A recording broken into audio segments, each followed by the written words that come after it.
Okay. So the underlying energy, not what I'm feeling. I'm not feeling that. I don't like that. So the Nine of Swords is your underlying energy, family. That talks about stress, anxiety, not sleeping very well. Oh, the King of Wands underneath here. Y'all stressed about a King of Wands, male or female. Doesn't have to be anyone, any gender specific. But that does tell me that y'all are stressed out about a particular individual, or maybe someone's sad about a fire sign, Aries or Sagittarius. For some of you guys are really stressed out about perhaps yourselves, about who you are, about who you've become, the actions that you take, what you're doing as far as your life goes, living life to the fullest in your eyes, because this is talking about looking at the patterns in your relationships. And I feel like there's something here that may have to do with your confidence level, or maybe having to do with taking a step in the direction that's truly 100% you, or maybe this has to do with having more fun and enjoying your life a lot more. Because if this is your site here, which is typically how I read my client readings on my soulmate investigation option on my Instant Go page, then this tells me you're fucking bored, guys. You're bored out of your gosh darn minds. Your mind is like bleh, pretty much like, I'm not interested in this, I'm not interested in that, everything's the same, I don't care. So when I see this card here, it's like, yeah, either y'all are just tired of living a very mundane life, which kind of can make sense, right? You're tired of living this mundane life, but I also kind of get this vibe from you guys that you're also not interested in kind of, you're unsure about how things will be if you did break that mundane life. The other person's kind of doing the same sort of lingo here. Like, they're very focused on doing the usual tasks, handling things. This is the way they're supposed to handle it. They're moving very slowly. They're also taking their time with situations. But I kind of get this feeling that this person is, looking to, I think it's weird. They see this relationship as something of great value, which is why it needs to take a very slow time for them, if that makes sense.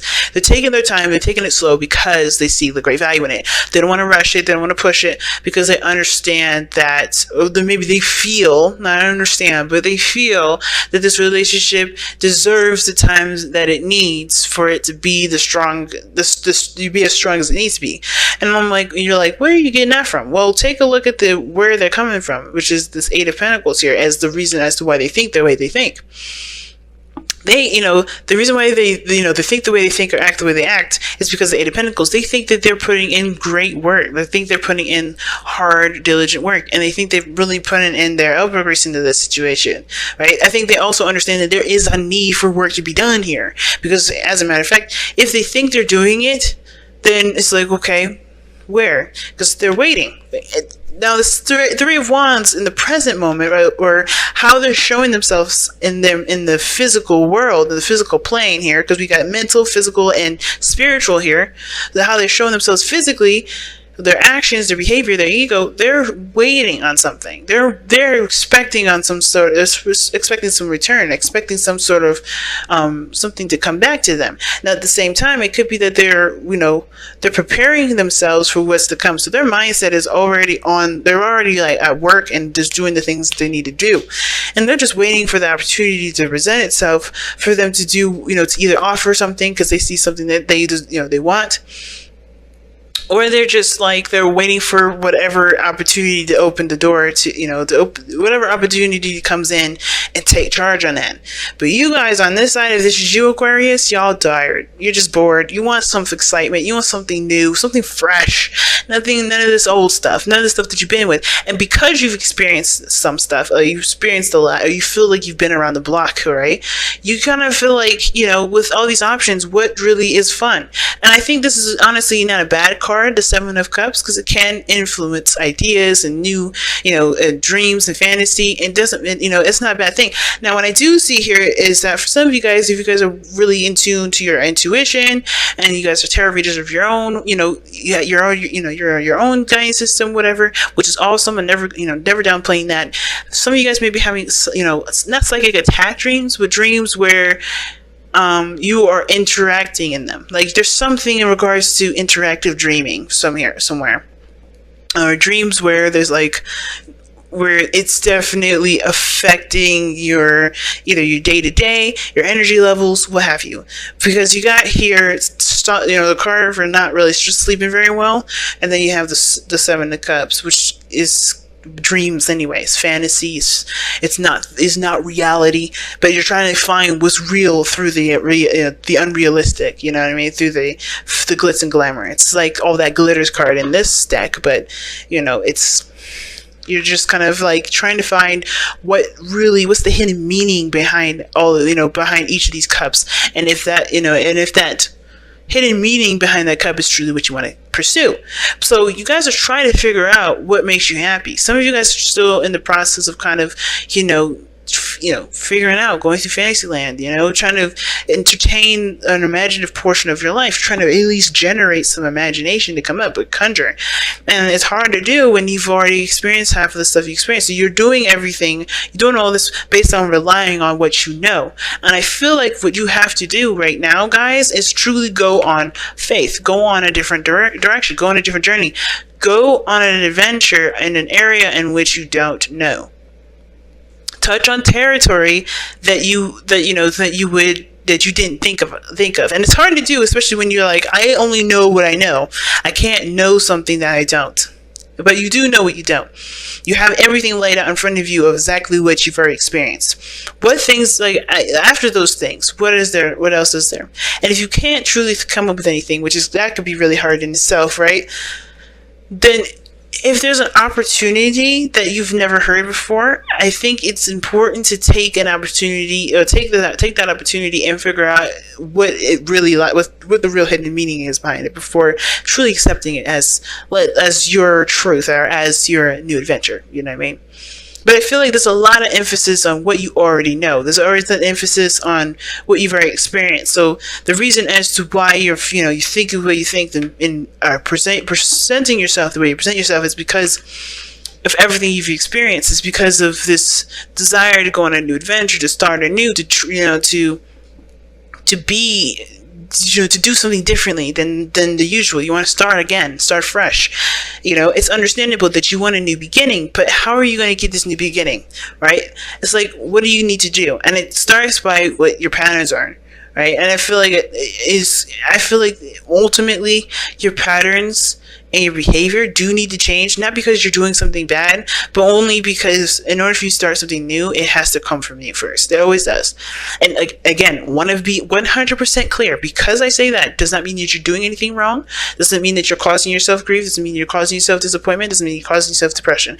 None of this is happening. That's not what I'm saying. What I am saying, though, is that if you want something new, you have to tread in a different direction. You may have to do it by taking a leap of faith, because ultimately, as much as you probably want to have a bit more background before jumping into something, you kind of have to just take a leap of faith, because the Fool is coming up in your reading here, and it does indicate taking a leap of faith. Now, let's take a look at what brought you both together, which I find so odd, right? It's the Eight of Wands. And why is it odd? Well, because it's talking about communication. And I don't really see a lot of communication. I see a lot of waiting.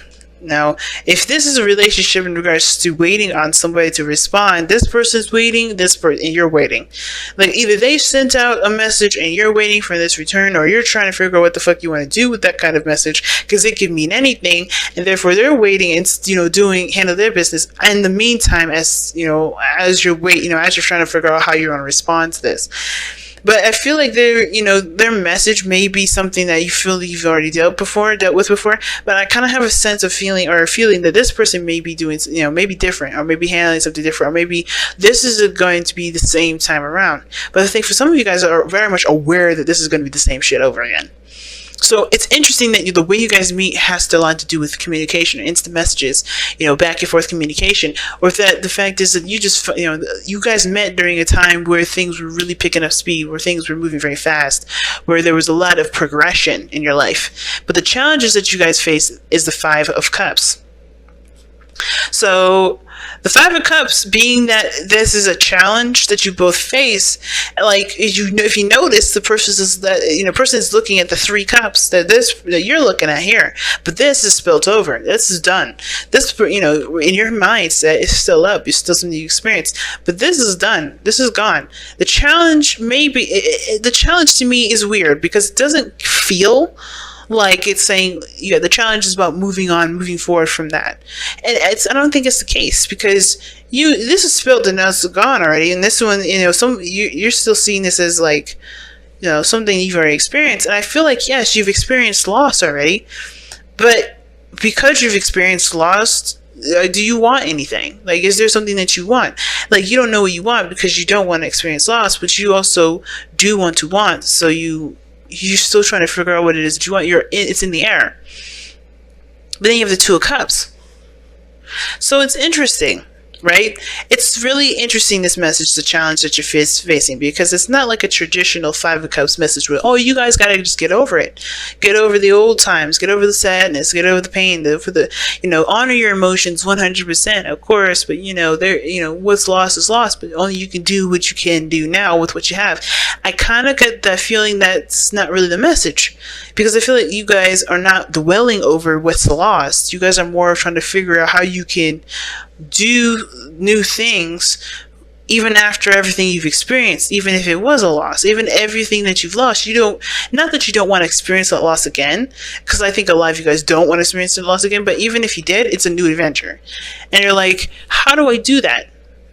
Like, you don't know exactly how to go about it, experiencing something different, because you don't want to experience the same BS again, but you do want to have a new adventure.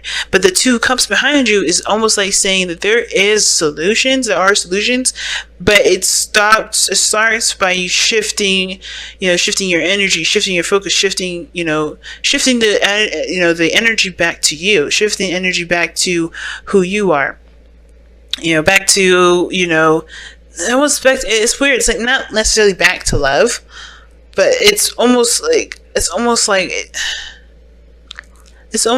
don't know how else to describe this. It's like, it's on the tip of my tongue, but it's almost like shifting the the eyes, your attention from these Three Cups that are spilled over to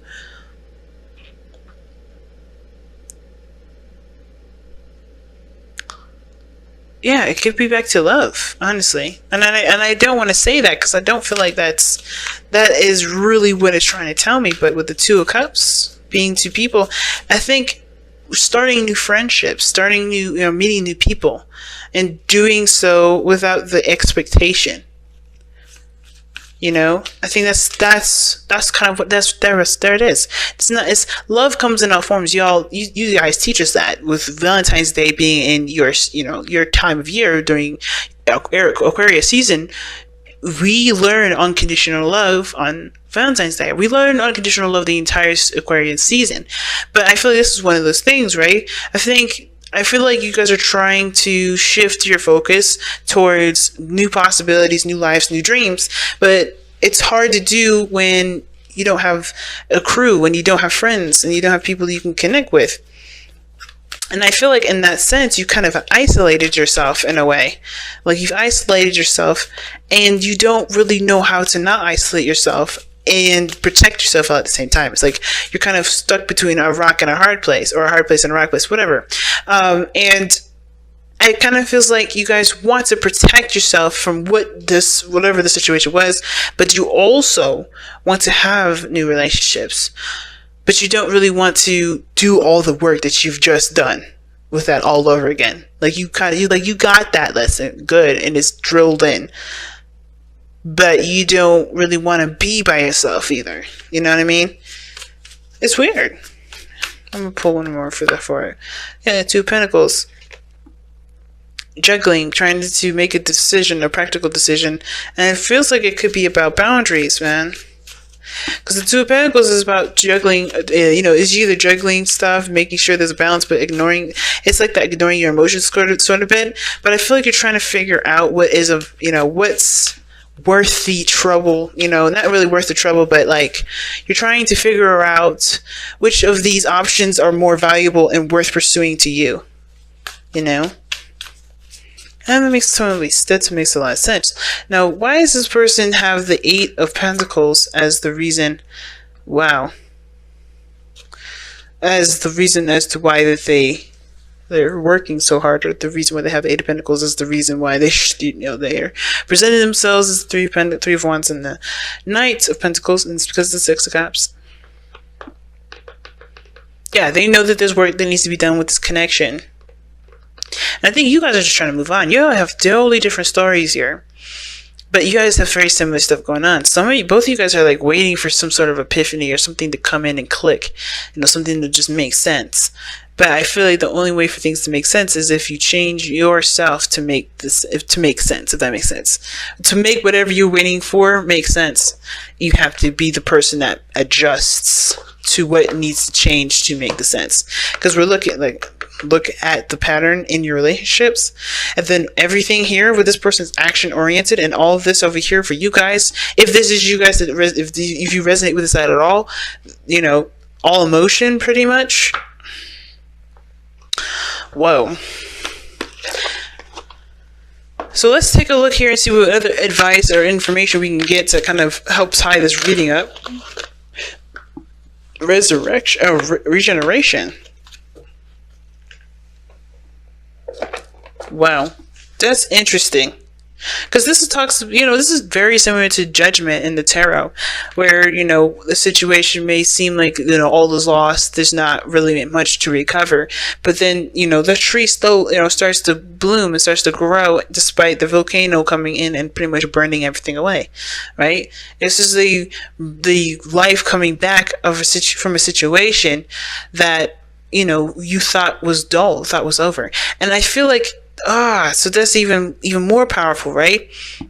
I think the thing is that you guys are bored and having a hard time figuring out how to start life again, because what had died is a piece of you that's gone with it, but you still have that fiery energy, you still have that passion, you still have that excitement. What we saw here with the King of Wands and the Nine of Swords, you are not the same person that started out with all this situation.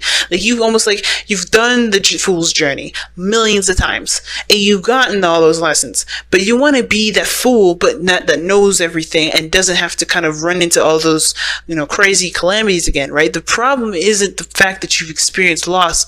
It's like, how do you become the youthful, the youthful spirit that you are, that, how do you let yourself be who you are, just, and still like understand that everything still happens for, not understand everything happens for a reason, but still like pursue life as if you had no idea what was coming at all.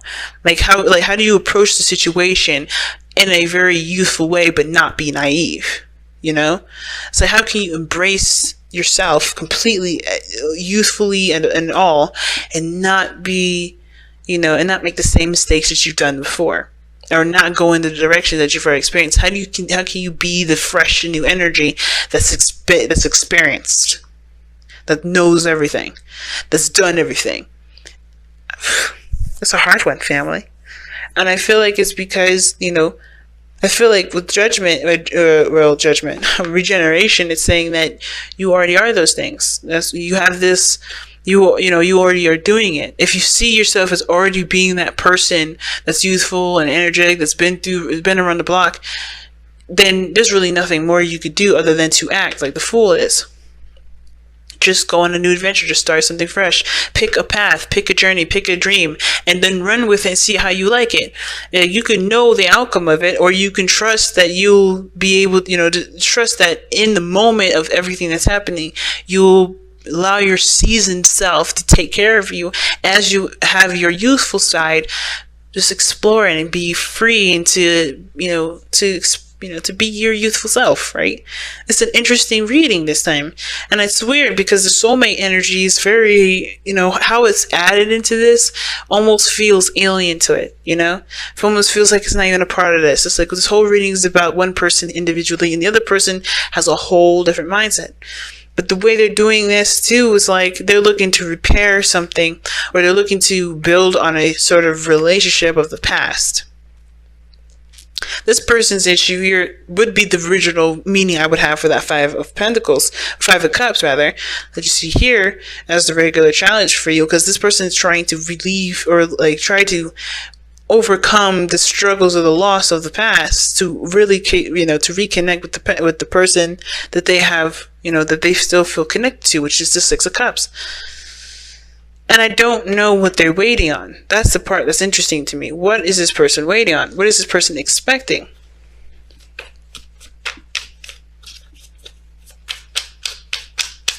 And what does that have to do with you?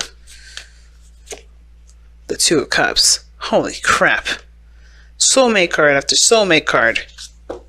Family. This is crazy. Six of Cups. Two of Cups. Five of Cups. Even the Two of Cups is just right there. This person is dedicated to this relationship. They see themselves perhaps as younger, not very mature, but they also are very responsible in the sense of how they go, as far as their process goes. I think they have to allow themselves to be kindred spirits as well. Like nothing super serious, but because I feel like you are like the epitome of what this person is trying to be. Trying to be the young, youthful individual that has methods and strategies and a structure so firm, so strong that even a tornado could knock you down, right? You're so, you know, like I said, seasoned, aware, you know, experienced enough. You know what you need to know. But you also can be that relaxed, youthful self. And I feel like this person here is so uptight, which is why the stress is coming up here too, is because there's a piece of them that brought out that youthfulness, that childhood energy, that part of them that can be that carefree like you are. And like I said, if this is you, right, it could be the other person here. But this person here is like really working on the relationship. But what they're waiting on, and how this has to do with you, they're waiting on the Two of Cups because they, you know, and how it has to do with you is because you're their Two of Cups. You're their soulmate. You are their soulmate, man. So they're waiting. Or they expect something to return. They expect you, either they expect you to return, or they expect some sort of opportunity to present themselves for there to be an opportunity for there to be some sort of reconnection.